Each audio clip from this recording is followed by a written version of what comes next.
In 2019, one of our crew members, Tony Moore, he's a huge fan of golf, and he's always had this dream of creating a golf tournament.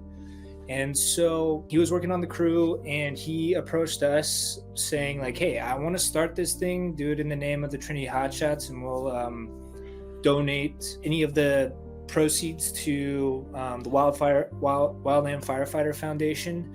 And then at that time, that was right on the back of the car fire, and donate to like the car fire victims and these pools and stuff like that. And so we were like, yeah, let's see what we can do. So we made some phone calls, made sure that there was like no problems with anything with the Forest Service, and that we can use our name to do this stuff, and we got to go ahead. And so now we did have to take a break in 2020, but we had our initial Trinity Hotshots golf tournament in 2019, and now we'll be doing our 5th annual this year on April 27th at Tierra Oaks Golf Course here in Reading. And the point, our main charities that we give to is the Wildland Firefighter Foundation. For those of you who don't know, it's a fantastic foundation that they take care of any wildland firefighter, regardless of what agency or whatever, anyone that's had a traumatic issue,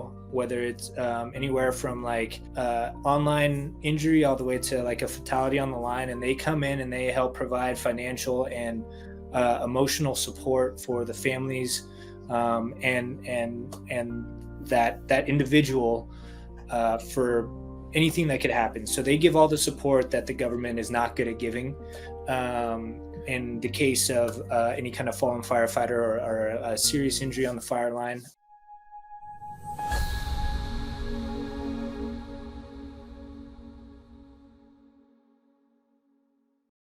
Welcome to episode 6 on the False Motivation Podcast. Today we're going to be talking about breaking through mental barriers. And we're going to be talking a little bit about what mental barriers are.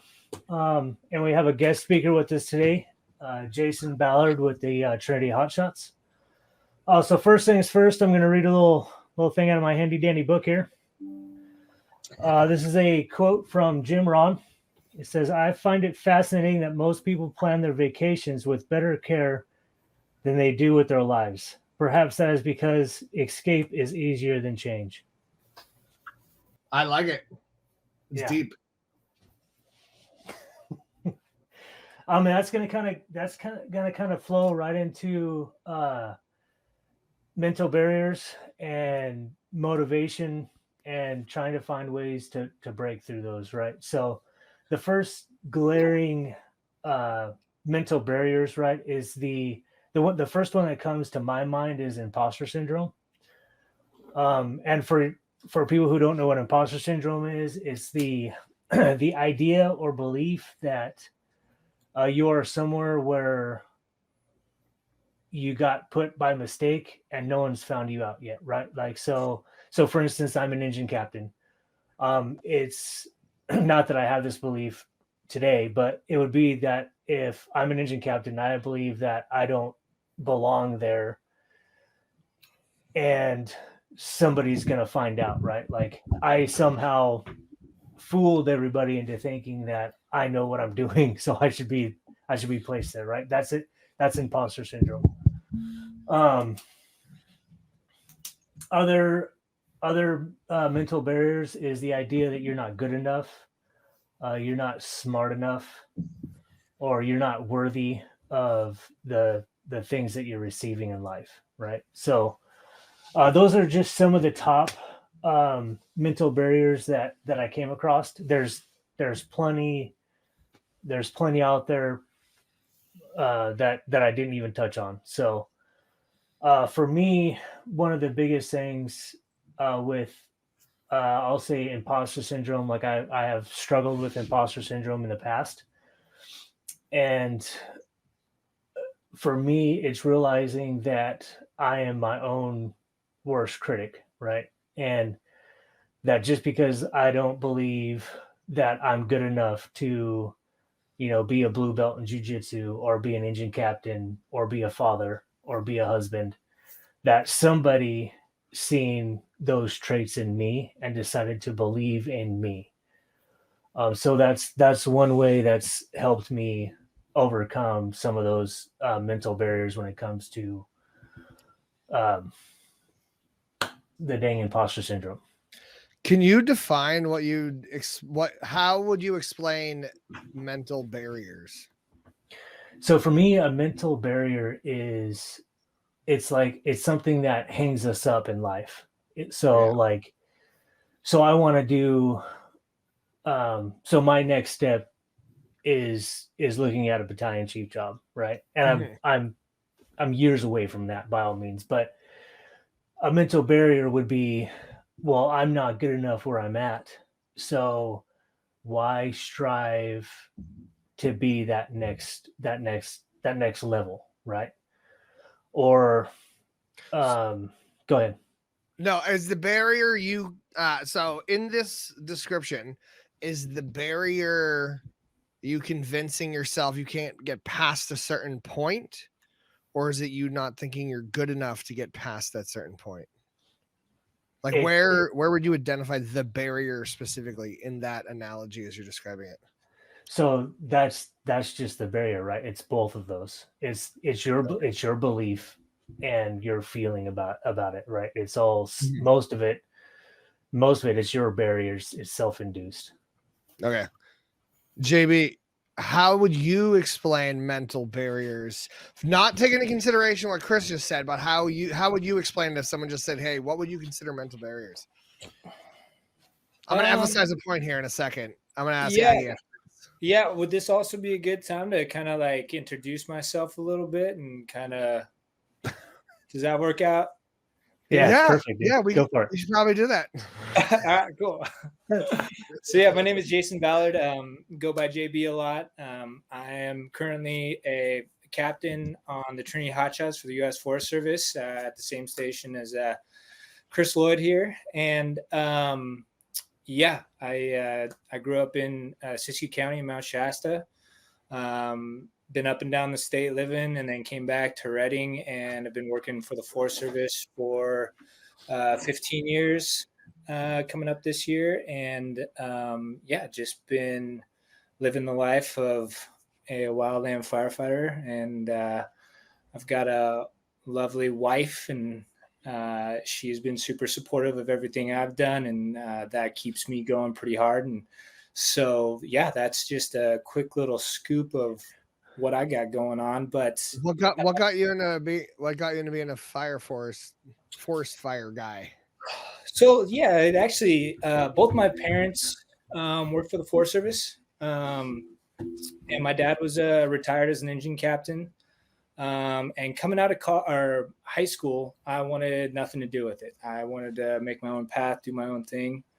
And so I did that. And it all kind of like at some point after a few years, it just kind of all fell apart on me.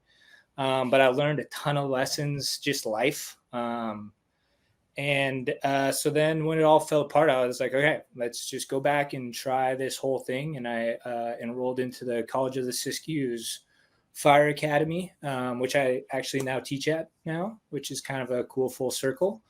Oh, that's awesome. Then, yeah. And then just kind of fell in love with it. Applied for CAL FIRE and Forest Service, and Forest Service called first. And I also had like the name value of my parents, and just fell in love with it. And it just took off on me it grabbed me and took me way quicker than I ever thought I would. I never thought I'd be sitting here explaining to you at 35 years old that I was a hotshot captain. That was one of like a dream that just never thought would happen. So yeah, that's kind of the nice little snippet of it that got me into it. That's insane. I see a mental barrier in there that we can reference later. Yeah. So we can go into some of that as far as mental barriers, to give like my thing is, it's you standing in your own way. There's no one else in your way, and it's only you. And so whether it's self-sabotage or you thinking you're not good enough or thinking that something's out of reach, or just simply that your mind tells you that your body can't do what it actually can do. It's all just yourself. It's that mirror of you standing in the way. I like that explanation. Aggie, what about yours? How do you define mental barrier? I put value on, or depth, I should say, on mental barriers, because they could be a short term and a long term. I'm detailed over on Yukonom Hand Crew this past 4 weeks, and we really have been stressing to those younger individuals that physical fitness will help you in times of short term mental barriers, like he was saying, JB was saying earlier, like physical fitness, you just got to push yourself up the hill one more step at a time. And then when Chris was talking about imposter syndrome, there's some of the younger guys that are like a little bit intimidated because they don't think they're going to be good enough for their next trainee positions. And so I've been kind of seeing a bit of kind of like self-sabotage, and I'm kind of toying around with these guys. I've been doing crew hikes with them and just kind of chatting them up and picking their brain and seeing where I need to, implement what they're asking me, like interpret it, because I don't really know what they're saying. But like they're not saying directly, like, "Hey, I don't think I'm good enough," but they're kind of throwing those little, red flags out, like, "I don't know," or I don't think I can do it," or stuff like that. And I'm like, "Oh no, you're fine." Next thing you know, we're up the hill. They've been realize they've hiked up a mountain. And so I think it varies, and I go through it all the time. I have short term. This morning I had mental blocks. My schedule has changed, and so I'm off. My cog is off, and went to jiu-jitsu. It got back, so it's just it's always evolving. So I'm trying to think. So, okay, I think I understand. So the way I describe for my own definition of mental barriers is it's the cap that you are incapable of exceeding past a certain level of capability. Now, I actually self-taught into software engineering. So I've been working in Silicon Valley for like the last 8 years as a software engineer who's self-taught. So let me tell you, I'm sitting next to people with 4 years, 8-year college degrees, and we're talking algorithms. Half the time, those guys are just too deep for me. But talk about a sense of imposter syndrome. You're talking people who go to college for 8 to 10 years just to learn mathematical equations so they can make the computer work faster. And I'm over there like slapping the keyboard like a monkey eating crayons, just being like, I code stuff. I'm telling you, imposter syndrome is a painful place to be in because it will eat you alive if you don't figure out how to get out of it. But that leads into the mental barriers. So what's funny is in my therapy this morning, my therapist asked me a series of questions. I don't want to get into that, but she goes, "Now, is that a habit or is that a truth?" Explain habit and truth. So, okay, I'll get into it a little bit without giving any background context. There's on any given day, I feel like I'm not a good enough father. I feel like I'm not a good enough captain. I feel like I'm not good enough, right? And she asked me, is that a habit or is that a truth or reality? So what she did was she said, give me your top reasons why you're a bad father, right? And I gave her 2, and she's like, now give me reasons why you're a good father, and I gave her a handful of good reasons. And she was like, do you see the difference there? Like, yeah, everyone has reasons why they're bad at something, but you have more good reasons than bad. So therefore that's a habit, not a reality. And what that means is like, what that means, right, is like, and I say it all the time in jiu-jitsu, right? I walk in the gym, I get subbed 15 times, and I'm like, man, I suck at jiu-jitsu, right? And that is a habit, right? Yeah. I I might suck compared to a lot of other guys in the gym who've been training longer than me, but I don't suck more than the Christopher Lloyd who showed up there 2 years ago. Exactly. You know what I'm saying? You know what I'm saying? So it's a habit for us to, I'm going to speak for myself. It's a habit for me to always speak that negative, right? Because I'll be like, well, I'm just not good enough, or I don't know how to do that, so I'm not going to do it. Instead of looking at the other side of the coin and being like, okay, well, I can pull guard, I can collar drag, right? I can, get my guard back, right? Like I can talk my employees through hardships. I can give them good sound, not only work advice but life advice, right? Like I know fire for where I'm at. I can do it safely. So like those are all things that I'm good at in my job. Mm-hmm. And it's realizing that when I speak on the I'm not good enoughs, that those are what's overcoming me, and I need to stop and redirect that thinking into the positives. What am I good at? Do you see what the psychiatrist is trying to do when she gets you to take those perspectives? Yeah. Oh yeah. Yeah. She's getting you to step backwards because you're too tunnel visioned in on the things that you're focusing on. You're focusing on the negatives. Time out, John. Yeah. We're not here to psychoanalyze me, okay? No, not you. I'm talking about the thing that she's pointing, like the way she's getting you to step away from that mental barrier is by getting you to zoom out. So just like, because this is the exact same thing when it comes to, so you described exactly what I wanted to get into in regards to the topic was mental barriers. Are you basically focusing on something that you think you're not capable of passing, right? It's like the first time you run 3 miles in boot camp, right? You're like, I'm never running. I can't run 3 miles. Are you kidding me?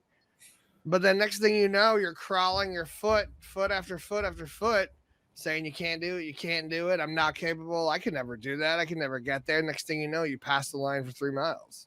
And all it took was you just continuing through all of that failure. But what it's like, and but the thing is while you're doing all that, you're focused in on that one limitation, right? That barrier. You're like, hey, that's the finish line. I can't cross that. I can't get there. My level of skill is not as good as that. But the reality is if you focus outwards and you look at the big picture of things, then you make that little thing that you're focused in small. And then you give the chance for all of the other items to outweigh that thing. So it's no longer that something that's just this massive wall in front of you. Yeah, absolutely.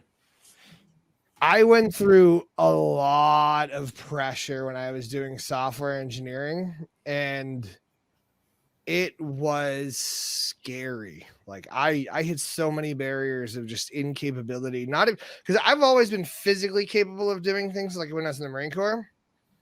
And I found like I was fascinated by how much I was actually capable of when I could push. But when I started getting into tech, it was just absolutely painful because I got in a self-teaching method, and it felt like I never measured up compared to everyone beside me.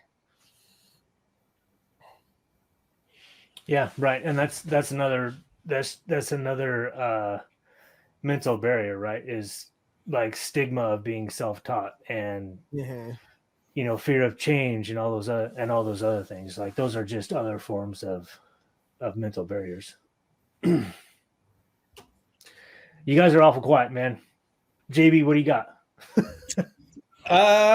Yeah, I don't know. It's like just not sure when to jump in and what to do here. But yeah, I guess I'm just saying, treat it as a conversation. Join in as you see fit. Yeah, that I think it's interesting to type. I think it's very amazing that you self-taught yourself into that career set and you've been able to do that. And I find, like, for me, that when I choose to go do something to teach myself, that it comes out with a better end state than when I go to an organized classroom setting. I don't know if that's the way I learn or something like that, but in my experience, I think there's like a dedication, a fulfillment. There's something you get extra because you went out, did it yourself, learned and had everything, instead of like, okay, I'm going to put it in the class. They're going to push me along to learn this. And I think doing that is just and probably just busting all these mental barriers for you to get to the end of that thing on your own. Because all it is you're going to have to make your way through all that and bust those mental barriers to get to the end, where you could get into a classroom, you just complete all the assignments, which could be tough in their own right, but there's not that there's a portion of grind that I think is not there. And so I think even though it feels like they can say, like, I have this piece of paper, I've done this, and you're like, yeah, I just did this on my computer at my house. I think there's more grit and there's more to that. There's more sustenance to that learning. It definitely left me with a massive sense of pride with it. I definitely brag about it all the time. Yeah. And I think you should. I think that's like a solid way to go. And I think that's one of the things, just to kind of bring it back to my world and the kind of Forest Service world. We have like trainings, but like most of the stuff we do, we learn in the field and in with each other. And it's a lot of it's self-taught with like a guide. And I think that really instills the whole thing of like, yeah, you take this class, but then you go out and you have to be a task force leader. And you have this kind of guide to help you go there. But a lot of times they're just like, go do it. I'll be here if you mess it all up. But like, you got to go do it on your own, like, and go figure it out. And, there's some inherent problems with that, but I think the end state of being able to go do that on your own and just go exist in it, and that it really gives you something that sticks and stays, and you build off of. Where do you guys think these mental barriers derive from half the time? Brian, what do you got on that one, bud? I don't know. To be honest with you, I think everybody's mental barriers are going to be different. Yeah, I mean, it's gonna have a social impact, home related, how you grew up, where you grew up.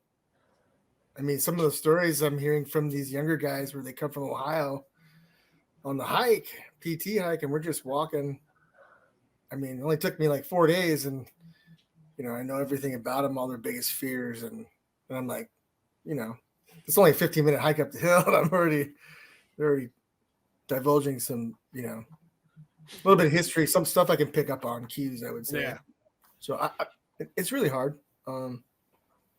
Sometimes people get in a rhythm, they have a system, and when that system switches, they don't know how to transition into the new system. And so it's like, for me, it's like, I notice it, but those younger guys don't notice it until we get on our first fire, until we do our overnighter, so there's a lot of nerves, so they're asking themselves a lot of questions in their head. So it's hard for me to really say. I would just say it's individual. I feel like I can relate to what you just said, because I literally am having an issue. So I'm launching another company called Start With Me. It's a dating application that requires you to go through a psychology-based self-discovery journey before you're allowed to enter the dating pool. I got that. I didn't know what it was. Yeah, so it's very similar to a lot of the topics we're covering here. But I am trying to mentally transition from like where I was to the type of person who runs two companies in the public and actually works like on them all. Like, I'm trying to switch that mental gear, but I keep finding myself stuck in old habits. And like, I'm at this point, I'm trying to change things up to the point where like, there are days where I'm like, I'll just drive to the grocery store to buy like a breakfast sandwich. because I need to break up what I'm sitting in because I'm easily falling into the same ruts or habits that I had prior to. And then all the while going, am I really releasing a company where I'm the one teaching crap to people? Are you kidding me? It's scary. It's like you're throwing yourself a curveball, like throwing just to get your step off to reset, or like I don't I know Chris really well, but I think I met you a couple of times over the years. Oh yeah. Oh, But yeah. John, we just met, but I mean, I think a lot of it is we do really good when you kind of get your back against the wall and you can kind of wriggle your way out a little bit better. But if you're not up against the wall, you get in this motion, and sometimes you got to throw yourself a little bit of a curveball to throw it out of that thing, so you can get your back up against the wall to kind of get around and get yourself into something new, see it from a different perspective. I don't do any jiu-jitsu, but I imagine that some of that thought process goes into that, where sometimes you got to kind of like throw yourself something new to get a different perspective, get a different angle, and do that. And maybe it is just getting yourself a burrito that throws off that daily grind to get you thinking something differently. Do you feel like you have a lot of mental barriers right now, or do you feel like you've hit and have no problem hitting the things you aim for when you want to? I think the mental barriers that I have right now are less tangible than they used to be. When you say tangible, what do you mean? Handable? Like, yeah, like it used to be like I couldn't quite, like I was in the middle of the pack in a physical thing, or like I couldn't understand this specific thing, or it was very like, this is the thing that I don't believe myself to be able to do. And now it's like the things holding me back are just like these like umbrella things. So I think I've like gotten to a point where I've broken through a lot of like the small stuff, and now I gotta work on like those big kind of like tough to grasp type things. Can you give me an example?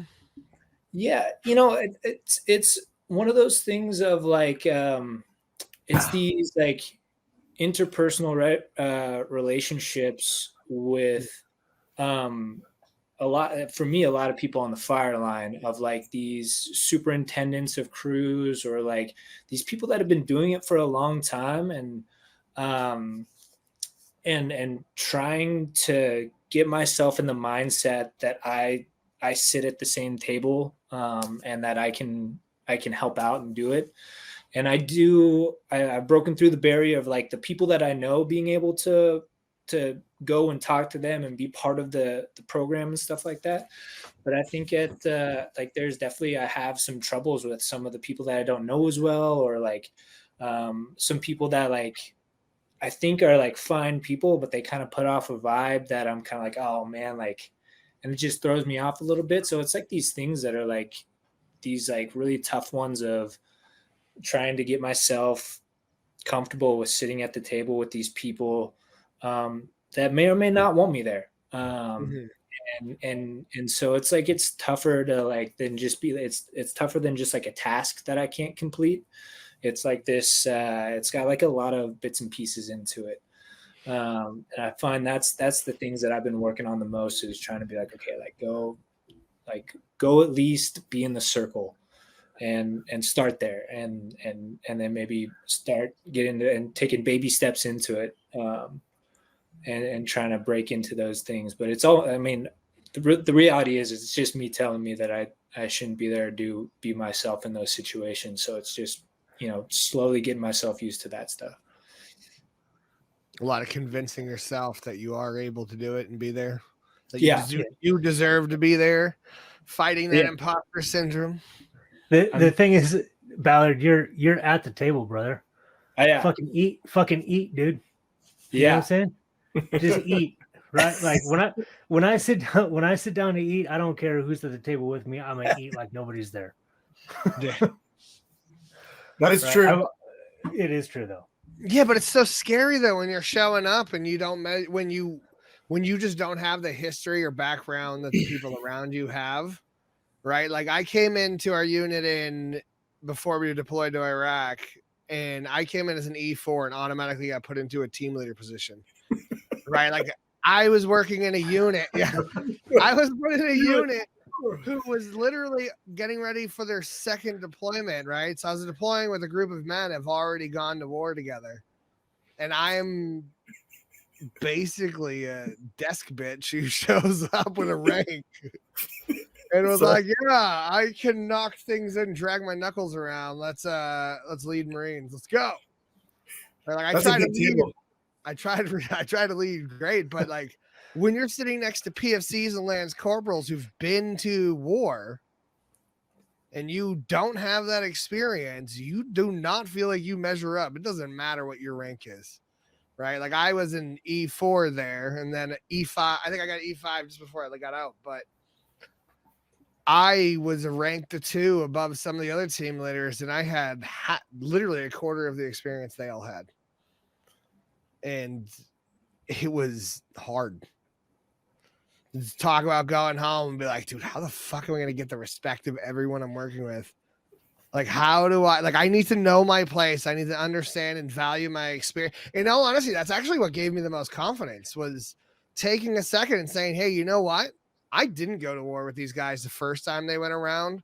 Like they lost a couple of guys. Like they've got a connection that I cannot just jump into, and I don't rate jumping into joining this new unit, right? Like we're going to build a whole new level of connection, a new level of experience, but accepting where I was and being like, okay, what do I have going for me that I could earn some respect for, right? Was my physical capability, my amazing good looks, obviously, and my ability to lead people in the direction that we were all going together as a team. And it took a lot of self-convincing to be like, I'm good enough. I deserve to be here. Fuck this. I deserve to be here. But it was hard. Let me tell you, it was a fight for me, just trying to show up and measure up to everyone else. So I'm gonna kind of step on your toes here for a second, John. No, please do. I was watching this thing. I was watching this thing the other day, and this guy broke down I deserve really well for me, because a lot of times, and I'm gonna caveat this by saying, I believe that you did a fantastic job coming in and being one of those Lance Corporals who had been deployed, and then you coming in, like you did a fantastic job, right? That feels good to hear. I'm not gonna lie. But the I deserve, right? And a lot of times, especially today, a lot of times I'll be like, well, I deserve that promotion, or I deserve that recognition, or I deserve that pay increase. But the term I deserve is garbage, right? We don't deserve anything. Exactly. We earn, right? Like I earned my promotion to captain. I earned, my pay increase. I earned You're my not my entitled. leave. Exactly. So to bring it back, I want to tell you that you earned your place as team leader with First LAR. Hell yeah. That actually feels good. Like it took a lot to get there because there was a lot of pressure joining. And it's funny because I think it might have to do with my personality. And then I have a feeling you guys probably all suffer from the same thing, because if you're the type of person who likes to get things done and experience things and lead people and step above everyone else, like even doing this podcast, right? Like this is scary alone on its own.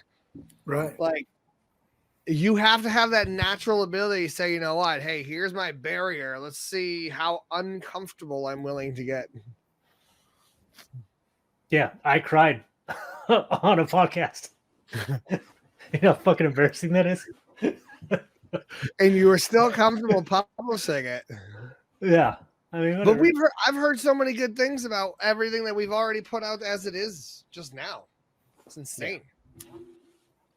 So mental barriers are crap, dude. Like it's all like it's like JB said, it's us getting in our own way, right? And if we can just get out of our own way and let the process do the process and put one foot in front of the other, like we would just be better off. And I understand that that's a lot easier said than done, especially in the heat of the moment. But well, the thing that you can't climb to the top without stepping into the states where you're not ready to step into yet before you're ready to step into them most of the time. Right. Does Absolutely. that make sense? That feels like that did not make sense. I know what you're saying. I get it. Yeah, I'm not going to go apply for, the Trinity soup job when Tristan's like I'm not doing that. Right. But that's also knowing your true limitations, right? And that's that reality versus that habit talk, right? Like, do I have the experience to do the next step, right? Or do I just automatically show up to work and be like, I'm not good enough for the next step? No, I'm probably good enough. I just don't have the experience. That's the reality. If that makes any sense. No, it does. Having the experience and being ready to have the experience are completely two different things. Right. I was gonna say something what felt like it was gonna be smart. Hold on a second. Somebody say something else. Ballard, what do you got? I was actually having a thought process because I just had Michael Jordan's Last Dance. I think it's like a 10-part series. And whether or not you're a basketball fan, I'm sure you've heard of Michael Jordan and the things that he did, especially if you're around in the 90s. And one of the things that they talk about in that thing is like whether or not he had limiting thoughts or mental barriers, no one could even tell. And one of the things that I noticed, or what I took out of it, was that he always put it on something else. So like he would make up these reasons to be just put all of his energy into like one player. Like one player like did something weird on the golf course the day before when they were golfing before the game. And so he was like, I'm coming for you. And he would take all that energy, right? And he would put it into that. So it could have been that, like, and I think it's like these playoff games that have like a ton of like pressure and all this stuff. And maybe those times when he did that, he was having limiting thoughts in his head and he knew that and he just put it into something else. Now, how healthy it was to go after people for little things, I don't know, but it made a career for him, made him the best, right? And it got him past what he needed to, So, I mean, I think, even people like Michael Jordan probably had these limiting factors or these mental barriers, but the way that he got to the top to be the best, to have win 6 championships, was because he put that thought process and effort into something that he knew could get him past whatever those mental barriers were. And his career speaks for itself, and you can see like that. I'm sure he must have been like the best at getting through mental barriers, because I don't think there's anyone that doesn't have them. I think it's just how well people can get through them and the ways that they've figured out to get past the ones that they have. What do you guys do for mental barrier breaking? Do you guys have a perspective or mental state you take? I go to therapy, brother.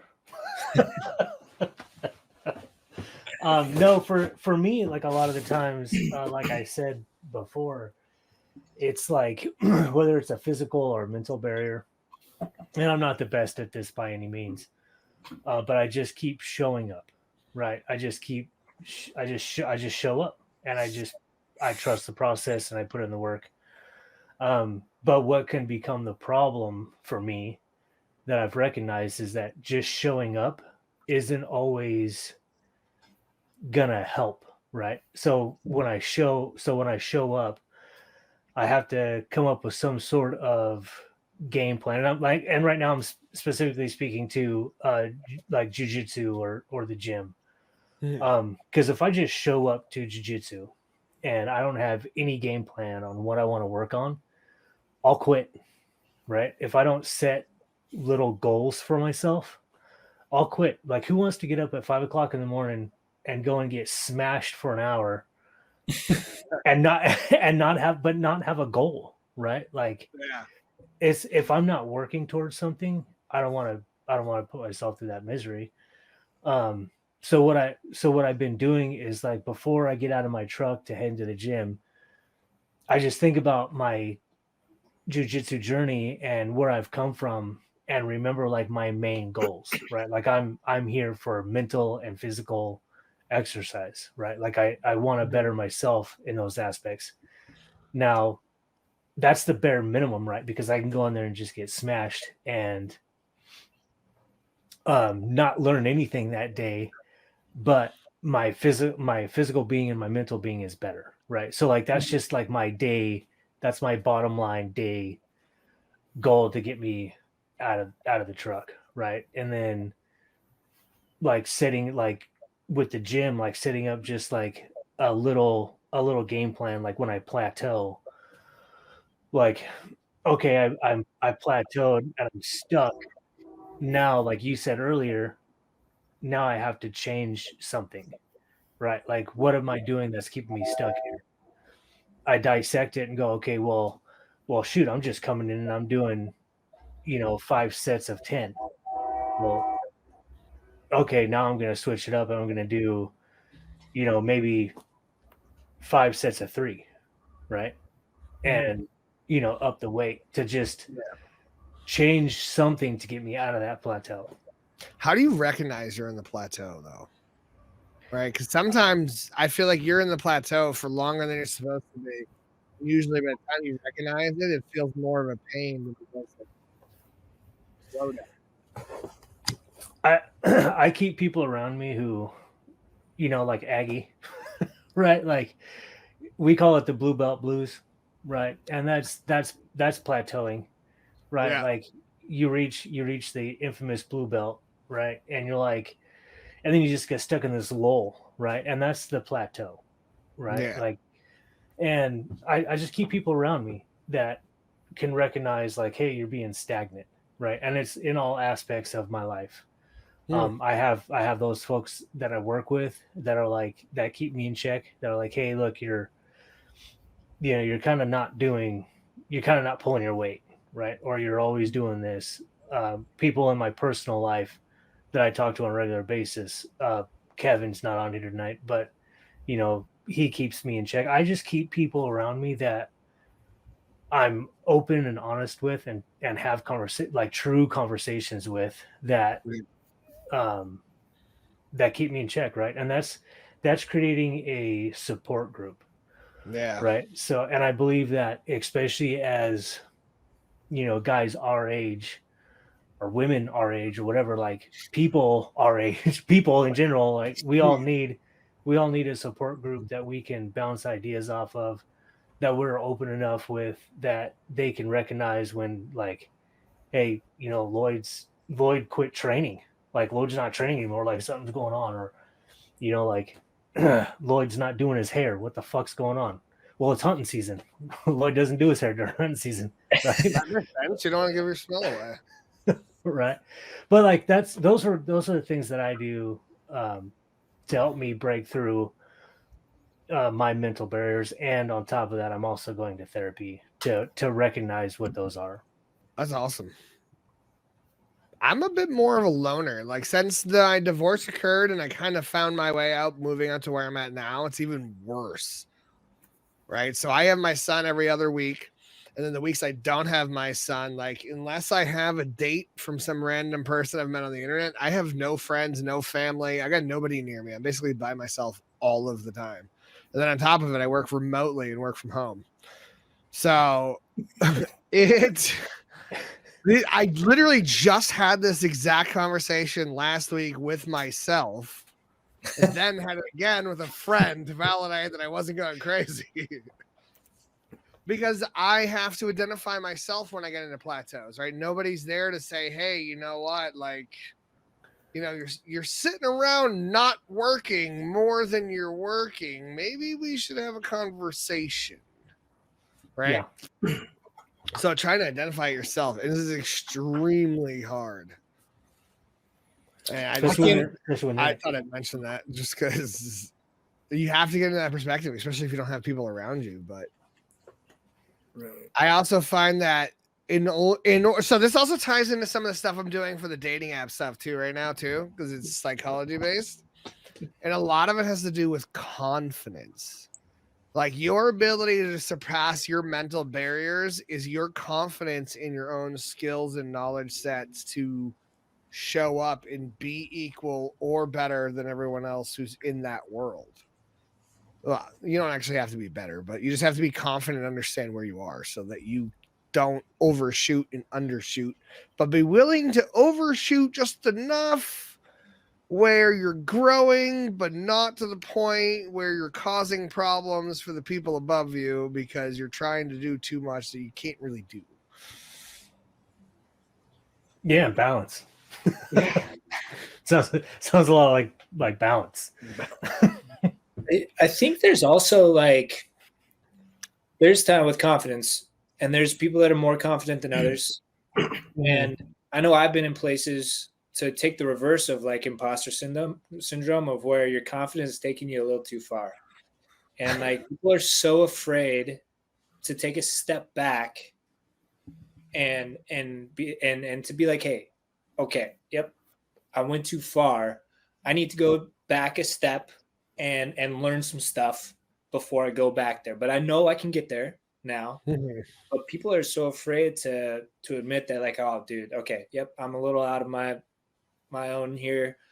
Let me take some time to go learn the skills that I need that I'm missing here to get back there. And I find that there's a lot of people that like for sometimes a decade will just they get too far ahead of themselves and they just keep going.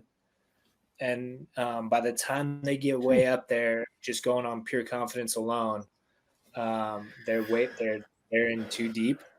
And I think it's important to be able to realize like, okay, hey, I got to a place and like I'm missing some skills here. Like I need to go back and learn these skills and whatever that takes to do it. If you got to put some extra time in, you got to go do something else, but be like, okay, I'm missing some skills in this and I need to go get those before we press on even more. Because yeah, there's definitely people I've worked with over the years that just have taken themselves too far on pure confidence alone. No, are you talking about me? No, not you. My imposter syndrome has come true. God damn it. But you know what I'm saying? Like, I think it's really good to like take a look at yourself every so often and be like, dude, do I like, not to fulfill those imposter thoughts, but to at least be like, hey, like, how are my skill sets? Do I still have these things? Do I need to take a little time to go work on some of the basics because, I just haven't done them in a little bit. And I think that also like helps build, breaks like that barrier of like, hey, let's just go back to the basics and make sure I know the basics. And maybe that's what it is. I just need to reset, get my basics down again, and then we can press forward. I think that's a super important step that a lot of people are kind of afraid to do. Why do you think it's so scary to be wrong? So like I see this all comes the statement you just made, like the one thing that rung into my head is your ability to stand up and be willing to be wrong in a room of people who are just already knowing what, or you believe they know what you're supposed to know, right? Like your ability to get up and be wrong is the really hard part. It's the part that limits you and keeps you from, like, why? Like, why do we do that? Because if we were willing to stand up and just say, hey, you know what? I might not be as smart as all of you, but I have an idea. Right. Yeah. Right? It's tough. I don't have an answer for that, but God, if we could figure that out, we would be solving a lot of human problems right there. I'm gonna have to do some research now. Yeah, take a look into that because God, that would be. And you let me know because that is definitely the hardest thing. Like I try and do it as often as I can, but God, it's difficult. Well, it's all right. Well, so from the sounds of it, you're willing to look like an ass in front of people just to be yourself, right? At times. At times. Yeah. It depends. Yeah, I'm not going to say that I'm 100%, but yeah, there's You're willing. places- You're willing to stand up and be like, "Hey, this has got to be the decision that needs to be made because nobody else is making a decision. It might be a wrong one, but I'm making it because no one else is."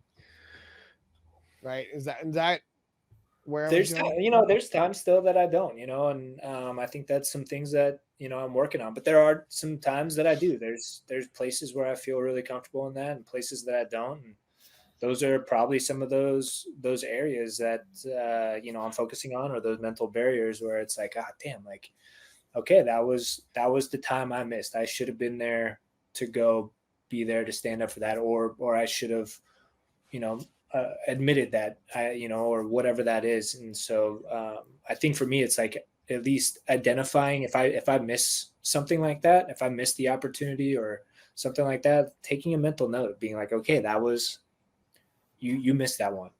You better make sure that you make it the next time. And just taking those mental notes, and it's just that one step at a time thing. That's all. I mean, that's all I've ever done for my life is like, okay, I'm gonna put a toe in, put a heel in, and then put some weight on it, and we'll go from there. And so it's just kind of like little baby steps, at least for me. What about you guys? What do you think? I totally understand what he's saying with kind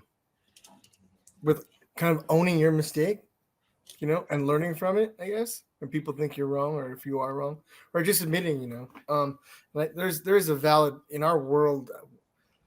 You can always tell the guy who is a fraud, kind of. He talks a lot on the radio and he talks about tactics that we're all like, that doesn't look right, you know. So we already know that sometimes less is more, and a face-to-face with the people on the ground goes a lot further, and we'll just let that guy talk on the radio while we get stuff done. He may be on a road or not there, but we give Chris him the looks sideways, so Chris, we give he or she the opportunity to say, hey, you know, I made a mistake. I really don't have those slides like you guys have. Instead, they take the glory with them, and they're like, I won. And then they go back and they're like, oh my gosh, that sucked. I was in so much pressure. And thank goodness for those guys up there that know what they were doing. Or you can definitely see that. I think for me, with owning your mistakes, I don't really consider them mistakes anymore. I used to think of them as mistakes, and that's what scares people. I'm not learning in this job unless I'm making mistakes or I've visually seen it or learning from something that I've done. And then what's not happening is we're not passing the corporate knowledge to some of the younger guys. We're like, well, how can we switch tactics or we step back? And I'll be like, so at night, I try to find the time to let these guys who don't know that I'm making decisions, when we break down and talk around the campfire and have coffee, and be like, hey, didn't work. I'm sorry. I should have supported your idea. This is why we did it, you know, and I'll tell them the reasons why, and I'll validate all the little, you know, fuels, heat, weather, topography, all that stuff. But people are afraid to pass that corporate knowledge and teach, especially to these guys coming up into middle management or lower management, because they're just kind of like listening to the radio and they think, oh my gosh, that person knows what they're doing. And I'm like, you know, I'm not saying that stupid idiot, he didn't know what he's doing out loud. I'm thinking it, but I'm just doing my staying the course, keeping a slate face, you know, trying not to make them have an opinion of the IC or the division or whatever. Try to keep it pretty neutral. But the thing is, we need to start educating. I need to start educating. I failed enough in my time and learned by myself that I don't know how to plateau. Like, I don't know where to count my plateau. I mark in my book all the times I PT. You're always just moving up. No, I only noticed that I plateaued like a week ago because I crashed. I'll be like, oh my gosh, I crashed, you know, and then I'll look back at my calendar and I'll be like, oh, and then it's like, oh, well, last week I had the best week of that whole month. So that tells me I crashed. So somewhere in between. So I'm trying to figure that out for myself. I like that. Do you journal or do you just keep notes on how your days are going, or you're just talking about? Oh, dude, I gotta show you this journal. This is wicked. It's all color coded. It's I got mine right here, dude. This is Ooh. like I got so Nerds. many of these things. Dude, I thought journaling was one of the gayest, girliest things and Color weakest things you codes. could do, right? Dude, you were hella organized. That's a lot of. Damn, bro. So I mean, I have some things for you to organize in my life. You've got the time. But no, like journaling has been one of the hands down most confident building things I think I've ever done. Actually, it's probably I do it all the time now. It's one of the things where like anytime my emotions get to a point where they feel overwhelming, I'll go sit down and journal because it'll put them in perspective. But then that actually ties to, because now that I think about it, I do that when I get the deep imposter syndrome too. And what I do when I do that is I compare what is required to do what I'm doing. And then I look at what I have done in the past or have that experience too. And I basically just kind of verify that I have all the check boxes checked. I'm already there. Why am I questioning my own abilities and capabilities? right. But it comes down to confidence of knowing where you are with the word. So this is actually a category that I did not include this in the initial role or the initial start with me because it needs a much deeper dive into in order to really bring it across correctly. But the whole thing is your ability to be confident or to fight your barriers in our case here, or get past your barriers, is your level of confidence. Your ability to know what you're capable of, where you are, and where you can push, like knowing like, hey, I might not be able to make that, but I'm going to fucking try. I'm going to do a marathon this year. I know I can run 12 miles drunk. I could do 21. Let's see how this goes. Yeah, I think that excuse me, for me, like I put off a lot of false confidence a lot, especially in times of not feeling confident, right? And I think that that's a dangerous place to be sometimes. I feel like it's required. Yes and no. I found that when I'm in those situations, if I take the time, especially on the fire line, if I take the time and I go to my division, or if I'm doing task force stuff, I go to my task force and I get the heads together and we start map attacking and getting across the hood, and I start being truly honest and like, hey, this is what I'm seeing. This is my plan. What's this look like to you guys? And I start asking those questions and opening up that dialogue for that feedback. Then I can truly see where, like, okay, I am lacking in the slides, right? Or I am lacking in my confidence, but I'm pulling the people together that have that knowledge and have those slides so we can come together as a team. And sometimes you can't do that. But it's important. It's important to do that and ask those questions when you're unaware. What are slides? I don't know what slides are. You said it 3 times now, and I'm like, at first I just assumed you referenced something, but then after that, I'm going to put it in Marine Corps terms, right? Okay. So here's a slide, right? You're driving down MSR Mobile, or or a street in a city, right? Okay. And that street is usually packed with people and vendors and kids and stuff, right? One day we go through, there's nobody there, right? And at the end of the road, we get hit by an IED. Okay. So that slide would be, when there's nobody here, the hair on the back of your neck should be standing up, right? That's kind of a description of a scenario to pay attention experience. Experience. A life experience, a physical. Do you remember the old machines that it was like a little circle and you had all the slides in it, and you would put it up on the screen? visor thing. Oh, that one. Yeah, I know it, So, the projector the one. visor, or even like the big. So the Projector. whole idea is that our brains or our experiences is that like circular thing, and every memory or experience is another slide that you put in there. And so you're able to, when you're wanting to present what it is, you're able to go through that thing and project the slide or that experience up in your mind. So that's where we use the slide from, is it's a memory or experience, or like one of those little projector slides for the little projector machines from, I don't know, the early 90s or whatever. Yeah. So that's Yeah. that's where that all came from. So is that common knowledge across firefighters, or is that common knowledge across forest firefighters? Forestry technicians. Woodland firefighters. I wouldn't be surprised if like the Cal Fire dudes are rocking something similar or understand what we're saying. I like the definition though. Like the usage of the word slide is very good for encompassing the entire scenario, feeling, emotion. I like that. Yeah.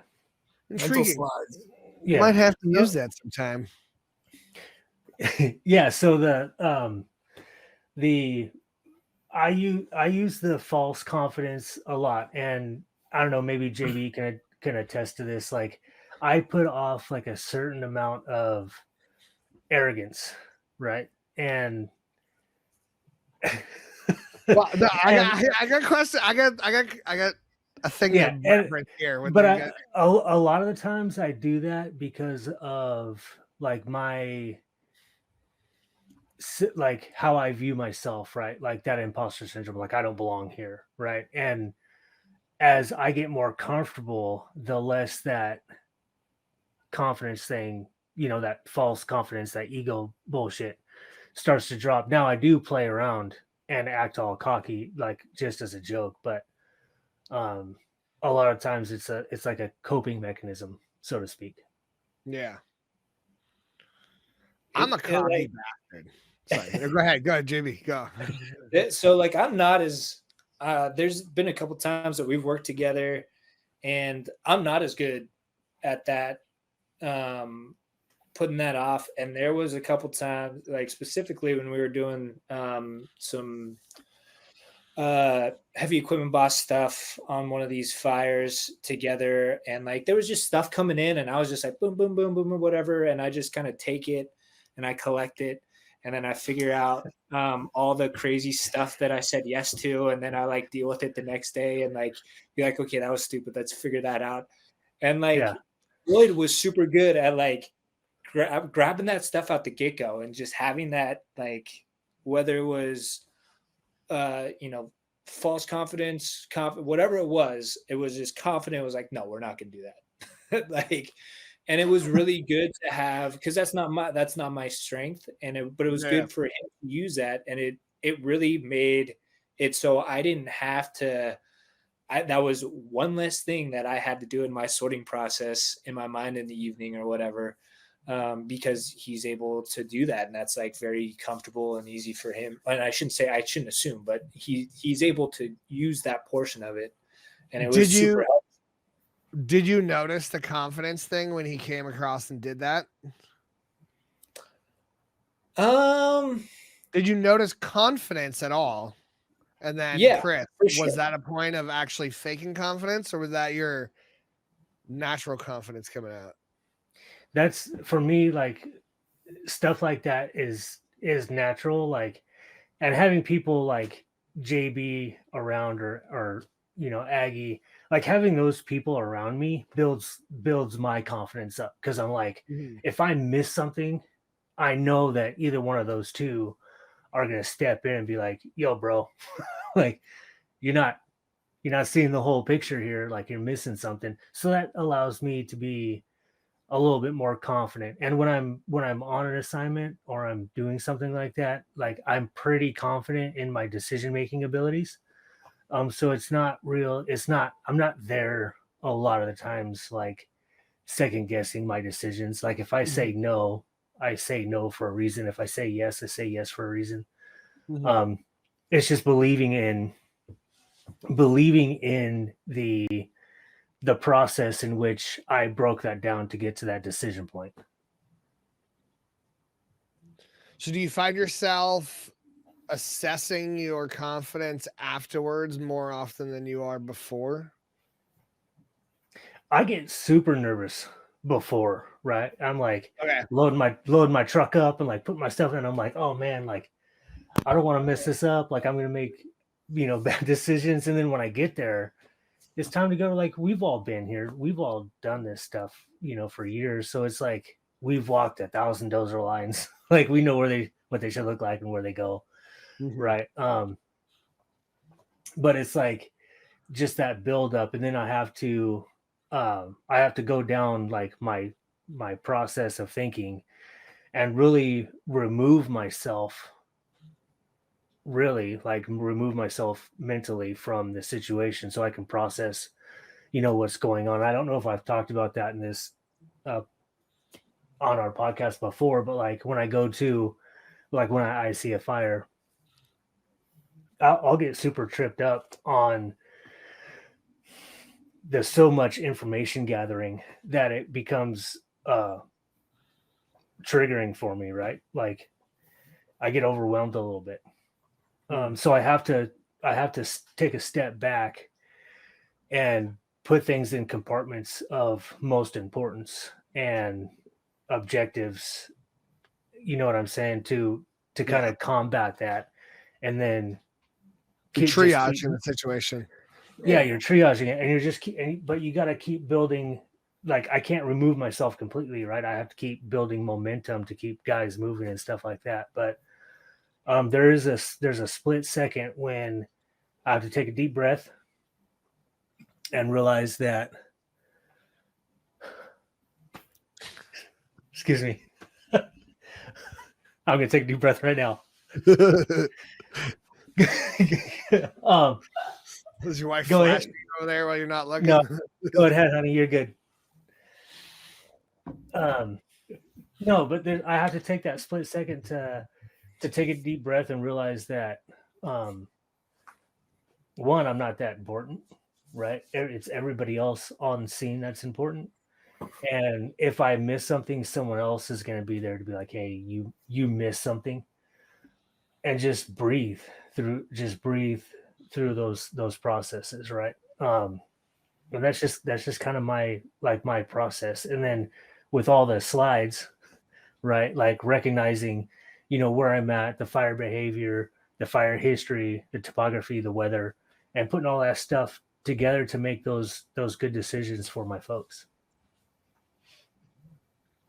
That's awesome. JB, do you notice those scenarios? Do you notice those confidence stints where he just all of a sudden shows up and starts commanding, and you're like, oh, damn, this motherfucker's got BDG. It's every time he walks in a room, man. He eats at the table. He's coming in hot every day, dude. Yeah, he's good to go.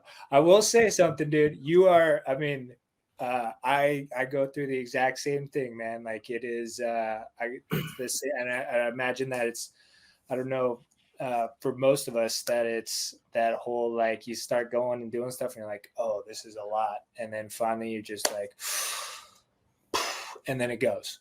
Right. Yep. And I think, I even get like choked up sometimes. Like it gets me so hard. Like it's just so surprising sometimes. And I just gotta be like, oh, and then it, and then you're in it, and then it's good to go. So I don't think you're definitely not alone in that feeling of like, it's just, you start going and things are going too hot and it's just, you got to make the transition. And at some point you just finally do it and then it's all good. But yeah, I'm with you on that. Hey, that is good to know that I am not alone in that. Yeah, I think it's just that there's people that are better at hiding it than others. For sure. I think everyone's going through the same thing. I think it's just a matter of how they present it. Mm-hmm.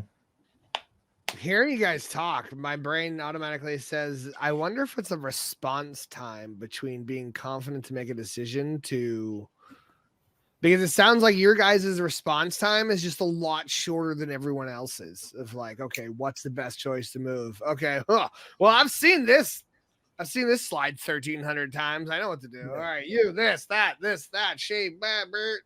Right, like you just know when to start putting people. But yeah. And I think that's what it is. Is like it happens quick. You kind of get overwhelmed, and then all of a sudden it starts popping in. You start doing things, and then you start doing all those things that come out, and we'll just keep using slides and all these slides until you get your ass kicked, and then you change your thing, right? And then you added a new slide. And you add a new one, and you do something else, and like that's like seriously, it's like that's it. It sounds really simple, but it's really tough to get comfortable with it. But that's really how it goes for, I think, all of us. We just do it until something just really gets us, and then we change it, make it better next time, and then we just add to the process next time. And it's just like this. I mean, that I can't imagine that's not too dissimilar than you building some software of this is how it goes until it doesn't work, and then we do something else. It's just in like a more and it's a digital world for you, and it's just the same process for us, just out in nature. That's what I actually explain to people all the time. I'm like, dude, writing software is as simple as doing construction. If you know how to see a problem, identify a response, and how to fix it, it's literally the most hardest problem you have in software. If this, do that. If that, do this. But that applies for any profession in the world, in my opinion. Right. Yeah. So the way you guys were actually explaining, all right. So one thing, JB, you know, I have ADD. I do 100 million different things. I just follow wherever my excitement goes. So one thing you were emphasizing and talking about, combined with the fact that we're talking about mental barriers, is I wrote and illustrated a kid's book for my son who's 6, because I have a whole series of books I want to teach him just in case, like, whatever happens, like if I pass away or whatever, he has some life knowledge.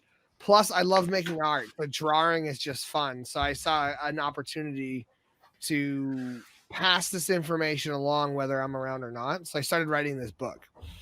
And the entire intent of it is to recognize that you are in the same place that anyone else in the entire world is at one point in their life. You started as a baby, and now you're working your way up, right? You're going to learn. Nobody in this entire planet is in a place where you cannot reach. And that is one thing I have emphasized to myself, and I try to preach to everyone is you are capable of doing anything that any other human on this planet is capable of doing. Minus certain genetic capabilities of being 7 feet tall or whatnot. But, other than that, there's nothing that you can't do. It's like you are not limited by any barriers whatsoever. The only barrier you're really limited to is confidence, or not confidence, effort. Like, as long as you put in the effort, eventually you can learn whatever it is you're doing. And it sounds like it's quite relatable to this, is the fact that, like, mental barriers and general barriers is the fact that you're capable of everything. Okay. So boys, real quick, we are at the hour and change mark, and this is what I'm going to do. I'm going to go ahead and close this out, and then I'm going to give JB a chance to speak on what's coming next for False Motivation and the Trinity Hotshots and the golf tournament and the coffee branding for that event. So with a couple of things, Ballard, eat at that table, King. Eat at that table. You deserve to be there, right? They made you a plate. You just got to eat it. John. I'll continue eating crayons. Don't worry about it. You can go anywhere you want to be at any point in time. And Aggie, brother, what I appreciate about you, bro, is like we're sitting here we're sitting here talking about this stuff, right? We're talking about mental barriers, and we're doing this stuff, and then Aggie comes across and he goes, "Okay, but I'm actually helping these folks find the mental barriers and push through them," and that is what I believe that this podcast is about. Aggie's out there doing. Aggie's not just talking about it on this podcast. He's going to work, and he's putting in that work, and he's helping these young kids find those barriers and push past them. I'm So almost that's 50. Motivation. I'm he's almost almost 50. he's almost 50. So that's and I say we should close out with that, and then give JB the floor to talk about the Trinity Hotshots and their golf tournament. Yeah. So in 2019, one of our crew members, Tony Moore, he's a huge fan of golf, and he's always had this dream of creating a golf tournament. And so he was working on the crew, and he approached us saying like, "Hey, I want to start this thing, do it in the name of the Trinity Hotshots, and we'll donate any of the proceeds to the Wildland Firefighter Foundation." And then at that time, that was right on the back of the car fire, and donate to like the car fire victims and these pools and stuff like that. And so we were like, yeah, let's see what we can do. So we made some phone calls, made sure that there was like no problems with, anything with the Forest Service, and that we can use our name to do this stuff. And we got the go ahead. And so now we did have to take a break in 2020, but we had our initial Trinity Hotshots golf tournament in 2019. And now we'll be doing our 5th annual this year on April 27th. At Tierra Oaks Golf Course here in Reading. And the point, our main charities that we give to is the Wildland Firefighter Foundation. For those of you who don't know, it's a fantastic foundation that they take care of any wildland firefighter, regardless of what agency or whatever, anyone that's had a traumatic issue, whether it's anywhere from like online injury all the way to like a fatality on the line. And they come in and they help provide financial and emotional support for the families and that individual for anything that could happen. So they give all the support that the government is not good at giving. In the case of any kind of fallen firefighter or a serious injury on the fire line, they'll do things like, if we're nationwide, so if we end up in Arizona, they'll fly the family out to the hospital, whatever that may be, but they come in and they're like the saving grace to really help support that process, however that may go down. So we give they're one of our big ones. And then the other one is the U.S. Hotshot Association, which helps preserve the community around being a hotshot. The reality is like our job is like, it's dirty, it's hard, it's tough, it's difficult. And what makes it like the best job that I've ever had was the community around it. And so they're dedicated to building and keeping the community around the Hotshot organization and what that is, and keeping the history alive, and really supporting that hotshot community and what they do. They got a sweet logo too, so that's always cool. And then so those are the two, and then we'll usually try and split something up. We have a scholarship fund up at COS that we give to sometime, that we will be giving to over the next few years.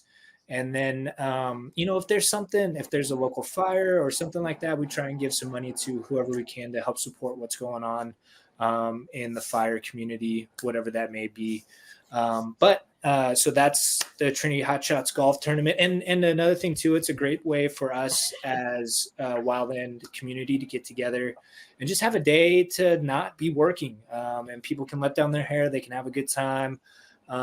We golf, we eat, we hang out, tell stories, do all the things that you want to do that just is not work. And try and help create like the more family-esque feeling around our community that we have. So those are like the two big things that we got going on with this. And then we were fortunate enough to have False Motivation come through, and they're going to be building a sweet, or they have built a sweet logo for us. And they're going to put out, I guess, what would you call it? Like a limited edition coffee. Yeah, we're putting out a limited edition coffee bag. Yeah. That 100% of the proceeds go to Trinity Hotshots. Yes. So we thank you very much for that. That's so great. It's going to help keep this tournament alive and go to these great causes that I just talked about. And we're very thankful for it. And we're happy to we're very excited to see it up and running. And we're excited to get some bags coming in and have them at the station and start drinking them on a daily basis there. So if anyone wants to go and donate or be part of the charity golfing event itself, or how would they do with that? Yeah, so we have a email address. It's Trinity Hotshots 11 at gmail.com. We'll put it on the screen for anyone, and as well, we'll have it in the description. Yep. So just email me there and just say, hey, I want to help or be a team. We have 3 teams left, and they're teams of 4. So we're getting tight on space. So, get a hold of me as quick as you can if you want to play. But if you want to provide any raffle prizes or do a donation or be a sponsor, we do whole sponsors and all these. We got quite a few levels. But just email me, say, hey, I want some information, and I will email you back, and we'll get in a conversation about what it is we want to do. Phenomenal. Brian, you got anything? What No. you got, brother? Look at you go. No, I got nothing. I'm home. I have a long commute. It's 2 hours, so I'm just getting back into another mode here. The next time you jump from a plane, you got to record it. We need a selfie of you dropping down. Just an FYI. But JB, yeah. JB, thank you for joining us, though. Thank you for telling everyone about Hot Shots and all this stuff, and thank you for stepping in. Yeah, thanks for having me. I appreciate the opportunity you guys are given and supporting the golf tournament. That's phenomenal, and we're very happy to have you.